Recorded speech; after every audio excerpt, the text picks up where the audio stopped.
Welcome to Converge. It is the end of April 2025. I'm excited to have a returning guest with us, Raja Chakravorti. Raja, welcome back. I know it's been a little while, been a day or two since we chatted, and a lot has happened in your life and in the industry, of course, and fintech more broadly. We spoke, I believe, it was over a year ago, and the topic du jour at that time was really around open banking and the CFPB rule, a lot of the positive outlook for open banking and regulatory environment around changes there that are impacting the end consumer positively. And now you're in the blockchain space with Stellar Development Foundation, and I'm excited to, of course, chat about what you've been up to there and what led you there, and some of the key initiatives that you're focused on. So welcome, Raja. Great to have you back. Can you give our viewers and listeners who are new to Stellar and to your career a little bit of a high-level overview of what brought you to Stellar and what you've been up to since we last spoke? Absolutely. Great to see you again, Alex. And hopefully this conversation will be as riveting, if not more, as the previous one we had. It is nice to meet everybody in the audience. So I am the Chief Business Officer here at the Stellar Development Foundation. Just a little bit of background on me. I started my career in traditional financial services. I worked in structured finance through the 2000s at some of the largest financial institutions, working on initiatives around CDOs and mortgage-backed securities. And that was a wild ride, as I'm sure many listeners can imagine. But it brought me in many ways to where I am today. So post kind of the 2008 time horizon, I decided to make a transitional movement in my career and really focus on how technology could be an accelerator for financial services and how I could focus on consumer financial empowerment. And so I landed over at PayPal, where I was at for a number of years, working on a number of different initiatives, particularly around merchant services, and had broad scale exposure to a lot of the different technologies that were designed to help facilitate both consumers and merchants in terms of their ability to access finances. Incredible experience. And post PayPal, I decided to take some forays into a series of different fintechs. And most notably, recently, I was at Plaid when we last spoke. I had a wonderful experience getting an opportunity to understand how open banking and open finance was evolving. And I think that was an incredible level of value that was delivered for consumers, because it really gave consumers this ability to access all aspects of their financial services and then be able to access the technologies that they needed to best be able to address exactly what it was that they wanted. My transition to Stellar, happened over the past year. And what I really saw in the Stellar Development Foundation and the Stellar Blockchain Network was a network that was really designed around creating access in a way that I had not been able to see before. Notably, what we are at Stellar, what we talk about is where blockchain meets the real world. And given my experience having worked across financial services, across fintechs, and then open finance, what I saw in blockchain and what I saw at Stellar was this real opportunity to accelerate all of those capabilities in a way that allowed the last mile solution to really occur. And to me, that last mile solution is oriented around making payments completely frictionless, i.e., like, how do you have instant settlement no matter where you are, no matter what domicile? How do you minimize the cost so that anybody can participate in the ecosystem? And then how do you create great access to financial products that otherwise may have been kept away from folks? And so one example I always like to think about is like money market funds. So in the United States, on average, the entry point to a money market fund may be like $3,000 as a minimum investment size. But with a tokenized money market fund on Stellar, and we've actually worked with Franklin Templeton on this, where they issued their tokenized FOBXX money market fund, it's down to $25. And that creates this tremendous opportunity for consumers to get access to a financial product that is stable, that has yield, and that previously was reserved for really, I think a much smaller set of people, but now has created broad scale access. And those are some incredible technologies and capabilities that are enabled through the blockchain. Yeah, that's excellent. Obviously, it's clear that both your work at Plaid and your work at Stellar were focused on access and obviously democratizing a lot of financial services that were not available more broadly.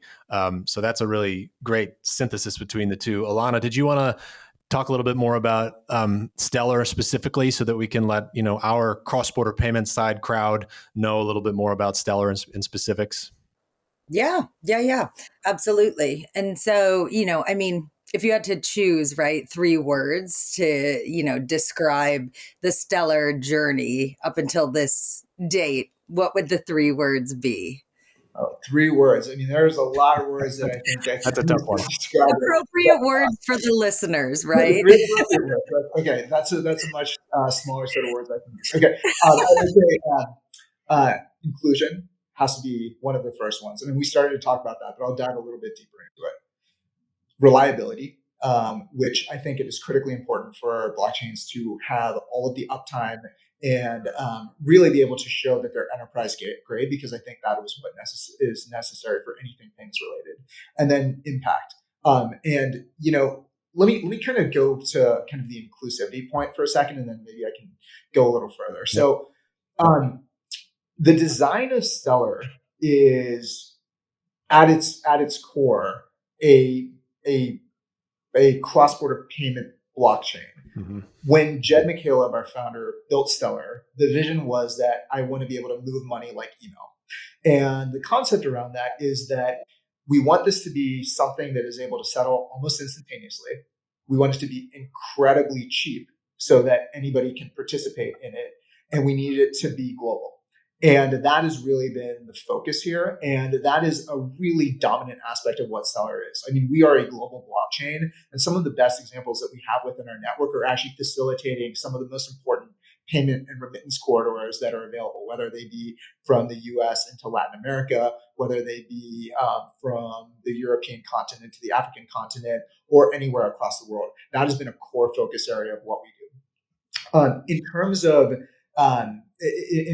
of kind of the reliability side of the equation, what I saw when I looked at Stellar was a blockchain that, in its history, which is about 10 years plus, it has been up for 99.999% of the time, meaning 5 nines of uptime. Now, coming from the fintech world and the traditional finance world, like what you're talking about is like SAP level uptime. Mm-hmm. And I think that is so foundational to building trust within an ecosystem, particularly as we see this evolution of the types of organizations that are getting really interested in blockchain, which I've been incredibly excited about, particularly as the regulatory environment changes, that we're starting to see institutions who previously wouldn't have touched this sort of technology being really interested in what sort of impact is there. But for them to really be able to build in and buy in here, they need to know that kind of uptime and reliability is paramount to the way in which they operate. And finally, I think impact. And so, I kind of touched on this in that commentary around kind of the global nature of where we're at, but the types of projects that we have seen that actually are accelerating across this really touch a lot of different impact initiatives.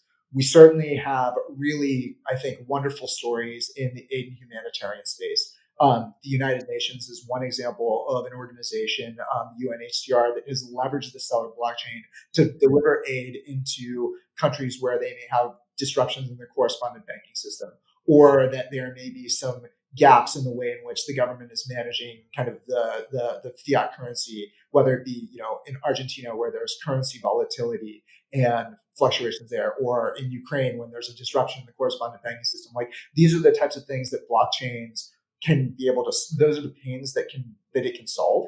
And those are the types of projects we're really excited about at Stellar to continue to enable. But even more broadly, just this idea of being able to touch on all of these different financial products that, again, were limited in terms of their ability to touch a lot of consumers. Creating that access point is so powerful. And frankly, that's what makes it really exciting and really motivating every single morning to just kind of jump out of bed and go attack this.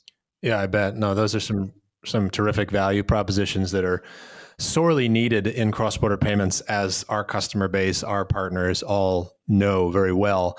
When we think about the challenges of cross-border payments historically, you have the G20 singled out that they're targeting 2027 to improve specific areas in cross-border payments on a permanent basis. And so organizations need to be focused on how they can reduce the high fees, the slow processing times, the currency conversion, in cross-border payments. Can you share how Stellar's partnerships with organizations that are historical, that are legacy, like MoneyGram? Our roots are in Western Union. Can you share how Stellar's partnerships with organizations such as that are sort of working and improving and streamlining cross-border transactions at that more granular level, where the G20 sort of would be looking to see those improvements? Yeah, absolutely. And look, I think there's like an important version of like the historical element of how payments came to be and what they were operating on. Like the payment process wasn't actually designed for the speed of information at which we currently operate, right? Yeah. So we live now in a world where communication is real time, where the speed of information is as quick as I can access the internet. But the payment systems that were built were designed around a very different time frame. And so I have this. Um, I know there's oftentimes this dialogue around like, oh, well, things haven't modernized, or it's not built. Like the reality was that those systems just weren't built under the construct of what we have today. And technology is evolving so rapidly that I think it is actually critical for us to understand that like re-underpinning the way in which the system works is actually important for everybody. It's not something that we are fighting one side or another side is fighting the other. I think everybody together should be pretty engaged in terms of like what that change means. And so when I think about that change and I think about that underpinning, you also have to think about like this idea of like the last mile. Like what is the thing that is touched at the end state? So if I'm sitting here in the US and I want to send money to my cousin who lives in Argentina, what I want to be able to do is send it at low cost and instantaneously, which given the way the traditional financial system works is very difficult because it has to go through correspondent banks. It always will take multiple times. You're talking about different regulatory districts. You're talking about different jurisdictions. Like all of these things have time embedded in them and friction embedded in them. And rightly so, they actually have costs because that process actually has an embedded cost in terms of the organizations that need to actually like create the action. But using the blockchain, you're able to eliminate all of that. And that's what allows for that speed and that low cost. Now, at the end state though, what is then going to be used, right? So my cousin in Argentina isn't a savvy, crypto person. All they really want is access to US dollars because they look at that as a stable currency and they want to be able to effectively like depeg their own personal finances from the peso, which may be volatile for them. And so the idea is, okay, well, now what do I do? How do I make it usable? So that is a critical element that blockchains have to focus on. And this is where I think our partnership with MoneyGram became incredibly valuable and critical, which is there's a few things that you can do. You can either build partnerships with things, let's say there's mobile money, which certainly is a dominant way for payments in many African countries, so that you can off-ramp it, meaning that you can convert it into mobile money and then pay there. You can go ahead and transfer it to a bank account. So ensuring that you're engaging with local banks and making sure that you can convert it at the most effective conversion rates. That's another way. But with MoneyGram, what we've actually been able to do is actually create a physical off-ramp. And so if you get this kind of this blockchain transaction, you can go into a MoneyGram location, effectively show the chip on your phone, and then get access to the actual dollars. And that's incredibly powerful because what you've actually done now is say, okay, I've used the blockchain to transmit the value, but I'm using MoneyGram to actually turn it into physical dollars because I work in a cash economy and I need to be able to pay for things physically. That's, I think, the way in which we've really focused on connecting this idea of blockchain meets the real world. And that's, I think, a really powerful example of the way in which we need to evaluate as an industry overall, like the reality of people's different situations, but augmenting and underpinning kind of the service section. Yeah. Awesome example. That makes sense. Yeah. And I was just going to say, we have a lot of partners, right? We cover off some of like the maritime industry. And like, even though it's a B2B perspective, right? These folks are out on boats in really remote locations, right? And that kind of availability, right? The ability to physically go in and kind of pick up like money, right? In a cash economy is pivotal. Yeah.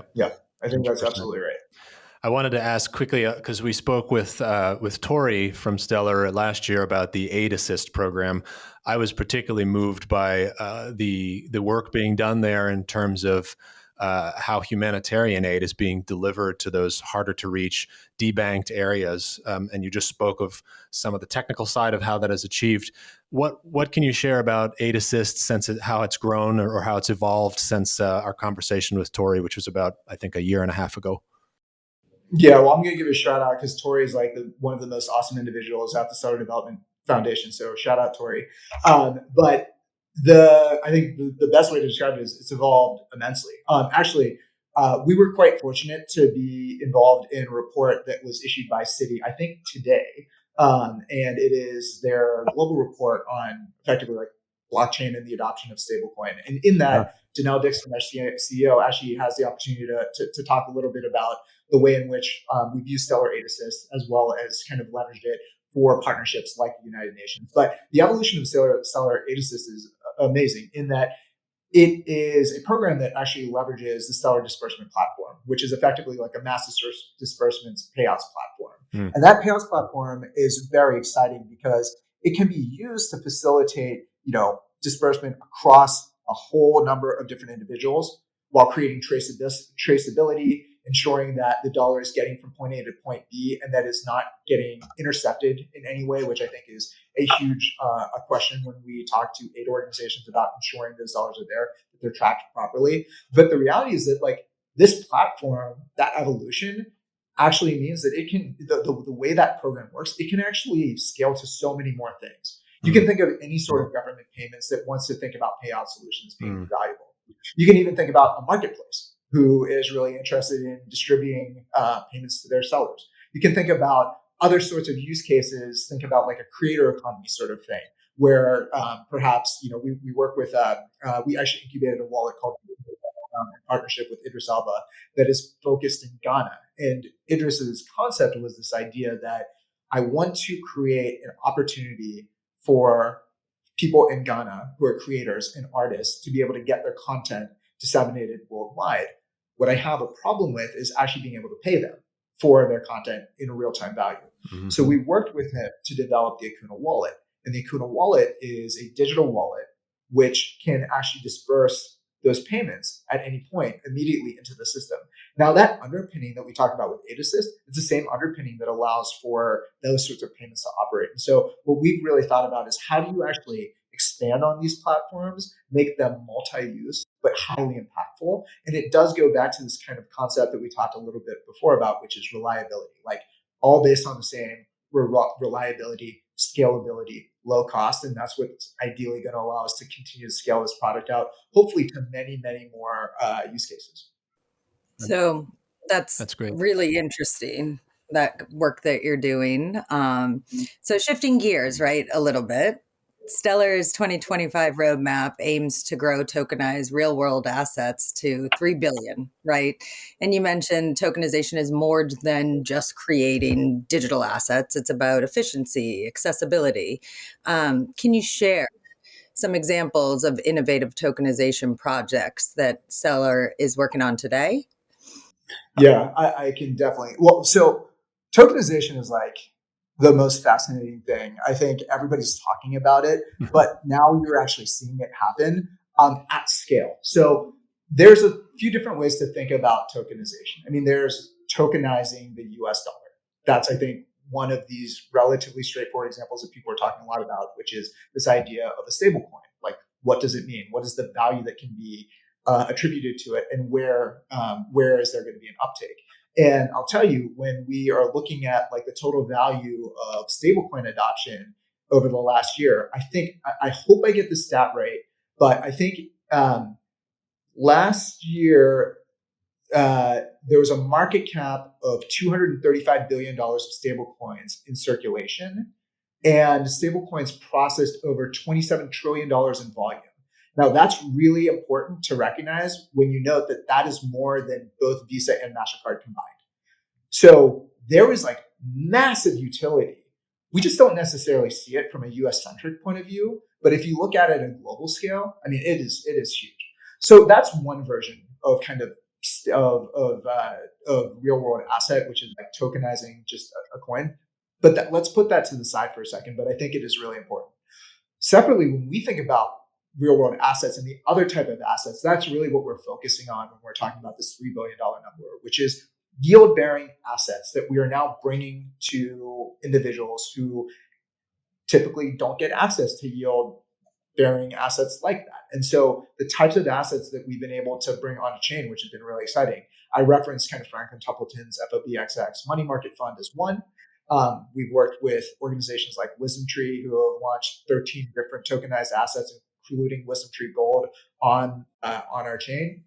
We've worked with organizations to tokenize real estate and really find that. And the reality is there's so many more opportunities. Now, I think it's actually really important to also consider that when you think about tokenizing an asset, that just by tokenizing the asset, that does not create like a liquid environment for that asset, right? Not every asset, because you tokenize it, is going to have a market for it. And so I think it is really important to understand like who is the audience. There's two sides to these equations, right? So let's say I, as an organization, tokenize asset X. If there's not a consumer on the other side who's finding the benefit, that's going to be less value. But maybe there's this massive opportunity for consumers because they are able to get access to it. So one project I'd like to highlight is Etherfuse. And so Etherfuse is an organization that's focused on tokenizing Mexico's sovereign debt. And they created a product called the CETES, CETES. And that asset is pegged to Mexico's sovereign debt and allows for access to this highly safe asset that has a lot of yield that is incredibly attractive for many LATAM folks who maybe want to have a diversified access point that's not necessarily the US dollar. Like those are really exciting sort of elements that we see coming onto the network. And so I'm really excited about the fact that it's all nascent and it's growing and we're here for it. Yeah, I would say you're more than here for it. You're at the center of it. That's amazing. I mean, if we think about the other buzzword right now, next to tokenization, it's definitely stablecoins. So because you mentioned tokenizing the US dollar, I want to talk a little bit about what specifically you've been doing at Stellar with regards to drive stablecoin adoption. I know that I read that SDF invested in Coca.xyz, which is a next-gen non-custodial payments app. Can you talk a little bit about Coca, sort of explain what that investment was all about and what makes stablecoins a critical part of this global payments ecosystem that is now being built that moves at the speed of the internet? What's Stellar's view on, how you're going to make stablecoins become that, reach the tipping point to mass adoption and where we can really see these things take off in a way that they, go into the trillions in terms of volume? Yeah. I'll tell you about that first, and I'll talk a little bit about Coca, which is, of course, an exciting project for us. Yeah, sounds great. I mean, there's a couple ways to think about like what is happening in stablecoins. I think that the stablecoin usage, I think that is like a really important consideration. Like, what is it being used for? I think we talked a little bit about in some of these other domiciles, it can be like a stored value asset that can be used as a hedge against inflation or currency volatility. I think that's one really important use case. And we're seeing that. I think that's what's driving a lot of this value, particularly in what is kind of been described, particularly in this industry, as like the global south. The other version that we are also really focused on is how does this asset transfer between different entities? So actually using a stablecoin as a method, not just for stored value, but actually for transactions. And I think this is actually incredibly valuable, particularly like if I'm a merchant and a global merchant who is operating with like a bunch of different suppliers, selling to a bunch of different domiciles, like being insulated, I think, from having to deal with all of the different environments and regulations and timing issues and all of those things, but being able to transact through like a stable coin in a very kind of seamless method, I think is super valuable. Yeah. There are also these different advances in things like payment financing or PayFi, which allow for stable coins to be able to transact even if there's something like 30 days from when you actually have to send the payment, but maybe you can get kind of early stage financing through it, and stablecoins can be the mechanism to be able to get from point A to point B. So I think that's a really big part about it. As it relates to Coca, I mean, I'll just say this. Like, I'm really excited about Coca. I've gotten a chance to meet Pavel, the CEO over there, over this period of time, and I think what we saw in that organization is one that is really focusing on kind of gaining great adoption and driving that adoption of stablecoins. And what I thought they uniquely have done, which is super cool, is they allow for the use of stablecoin payment through their non-custodial debit card, which is a Visa card. And so it actually means they can run on the Visa rails, allow for stablecoin payments to be used at like 80 million global merchants. And that's like a really phenomenal concept. And so certainly as a foundation, we have the ability to invest in organizations either through grant funding or directly, if that is what strategically makes sense, to accelerate these different products. And when we see folks really innovating and thinking about this idea of like connecting blockchain and Web3 to what I would describe as like the real world use cases, for us, that's like fairway. And so really excited to see how that grows. That's awesome. Very exciting. That is awesome. Okay, let's talk about expanding Stellar's reach in APAC, right? You were recently sharing kind of expanding Stellar's biz dev efforts and, kind of policy in APAC. Why is this region so critical, right, to Stellar's growth, and then go into maybe some of the challenges around driving adoption of blockchain technology across these countries like Singapore, India, Southeast Asia, etc. Yeah. I mean, when I think about APAC, look, I'm Indian by background. I mean, APAC is the dominant region where human beings reside on the earth. So like that's one version of the answer.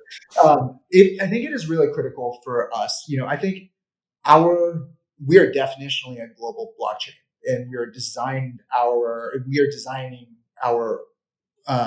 projects around really effectively kind of developing these corridors and being able to connect everything. And so APAC is critically important for us because I think we are still very early stages in terms of the types of adoption that we can do there. But what we see in APAC, I think, is some really exciting things. I think in certain areas, there's really friendly regulatory environments. Yeah. Certainly in Singapore, the Monetary Authority of Singapore, I think, has been a leader in terms of talking through like how blockchain should be done and utilized and adapted. And so from that perspective, one of the things that we are actually bringing on board is ahead of our APAC region to help drive those connections and drive that connectivity. I think what we see in APAC, certainly you've got rapid economic growth. You've got rapid digital transformation. You see these incredible projects that happen, in India and other places. But you also have this really fascinating piece, which is this large underbanked population. And so when you see digital transformation and openness to like these fintech solutions, along with like an underbanked population, this is where I think blockchain really can create a lot of value. And I'll say one additional thing, which I've been personally really excited about at the foundation, is we are a nonprofit. And I've been in a lot of organizations that have talked about the desire to help serve underbanked people. But the reality is like, and I think there's like a dirty truth to that is typically not a financially lucrative strategy for a for-profit business, particularly if you have to have like quarterly earnings reports around it. But our mandate is really about engaging as many people as possible so that we create access. And so we have almost the inverse here, which is I'm not worried about revenue. What I'm worried about is ensuring that we can create this broad scale accessibility and be able to take an incredibly long-term view on when we are able to actually meet these needs. What does that mean from like a global financial systems perspective? And I think, I don't know the time horizon here, and I'm not yet ready to predict it, but I will at some point. But I mean, I think the opportunity for all of us is massive. Yeah. Delivering on that mission, right, is going to be critical. Yeah. Well, that's exciting that APAC is on the roadmap for you guys, and obviously a lot of opportunity with that innovation coupled with the debanked or unbanked populations. That's exciting. I want to talk a little bit about your time at Paris Blockchain Week before we close things out. Obviously, big conference. You had a big presence there. I think you spoke at one of the stages. Could you tell us about what did you hear on the floor? What did you observe? What key trends regarding institutional adoption really stood out to you? Obviously, we've discussed some of these already, but just a few thoughts and takeaways from the Paris Blockchain Conference.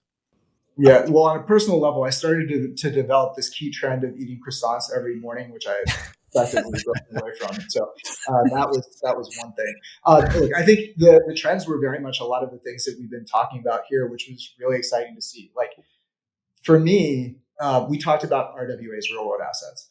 What I think is going to be really impactful is actually bringing traditional financial institutions into the fold and actually have them really consider what it means to adopt blockchain technology. I think we've been in an era where it's been a lot of developers, which obviously really exciting. They push the boundaries, but when you are able to bring institutional capital in, it creates a much better ecosystem, not just for those developers, because now they actually have better exit strategies for whatever project they have, but it also brings a much wider consumer base. And what I saw at these conferences was a lot of interest from traditional financial institutions that are looking to blockchain for efficiency, for transparency, and are particularly looking at regulatory clarity as being a core driver for them moving into it. So that's huge. Obviously, like RWAs is a direct output of that, but enterprise level payment platforms, right? Like, I think we have shown that aid is an area where this can operate. We know that cross-border payments is a place that things can operate. What is next, though? Like, are there other solutions that are available there? I think there was some really exciting announcements from PayPal in the last month or two, which talked about enabling 20 million small and medium businesses to accept their PYUSD stablecoin. Boy, is that exciting. Now my question is, well, how do we actually get consumers to utilize that and create that solution? Those are the types of things that I think a lot of folks are now starting to think about, which is the enablement start part is there. Now, how do we all together work to make this something that is incredibly valuable? And then I think the other piece is, again, I talked a little bit about PayFi, but I think that's an incredibly exciting area. There's a lot of new types of lending activities that can be operational. There are a lot of new borrowing activities that are enabled. And so I think the ability to transition financial services that really work for consumers is, at our fingertips. And that was definitely reflected to me back at Paris Blockchain Week. Awesome to hear. Okay. So you're about, halfway into your role here as Chief Business Officer. Halfway through first year, yeah. Yeah. Halfway into your first year. Sorry about that. And so, basically what surprised you, right, or inspired you the most about the organization's mission, right, and progress? Like, how do your personal experience, such as witnessing financial barriers, right, faced by immigrant families, etc., shape the approach to your leadership there? Yeah, well, I'd say the first thing that was incredibly surprising for me, like I've been responsible for commercial teams for a large part of my career and building out partnerships, and like the speed of these partnerships is insane. Like it's you get hit up on Telegram and it's like, hey, let's do a deal, and like within 36 hours you have all of the information at your fingertips, and people are like trying to move incredibly fast. And I think just that speed of innovation has been mind blowing for me in a really exciting way. But boy, am I not sleeping much, and man, am I really accumulating miles. So there's that. I think in terms of like inspiration, I talked a lot about the inspirations that brought me here, and I think all of those have been met and exceeded. Ultimately, for me, like I'll share this one story, which is I am the son of immigrants. My parents were lower middle class. They came to the United States, and when I was a kid, like it was like really an issue having access to like excess cash to do anything. I mean, it's like the type of thing where my friends had Oreos and I ate Hydroxes, if you know what those are. Yeah. Like it was like that, and so. I always had this question, like, why is this such an issue? And it frankly caused a lot of friction between me and my father. And we reconciled in the later years of his life before he passed this idea of like, why were things so tough for you? And why were you so hard on me? And he shared with me the story. When he bought his first house, it was 1980 in Pittsburgh, Pennsylvania, same house my mother still lives in today. the mortgage interest rate he got on that home was 18%. He basically was like, if you think about like an 18% rate today, like that's almost predatory in terms of what it can be. But there was this ethos that he had from an immigrant mentality was like, I don't want to be in debt for this long at this steep a rate to anyone. And so it was this idea of like, let me plow every single excess dollar I have into trying to pay this thing off as quickly as I possibly can. And that's the most important thing I can do for my family. And as a kid who just wants, like the latest G.I. Joe, like that doesn't really reconcile.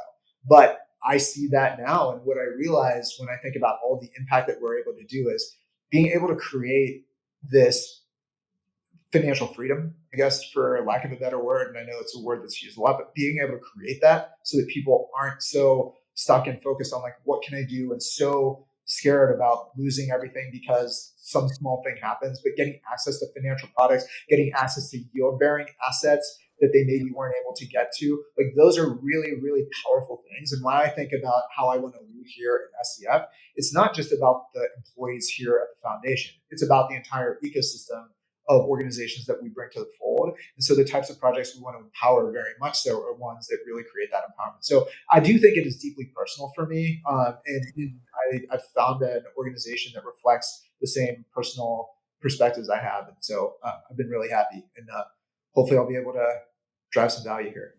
That's awesome. That does really seem like a good, kind of differentiator that you all have over there. And I know you're right? A lot of people talk about kind of the democratization of payments, but it seems like, a lot of people have it in concept, not necessarily in execution per se.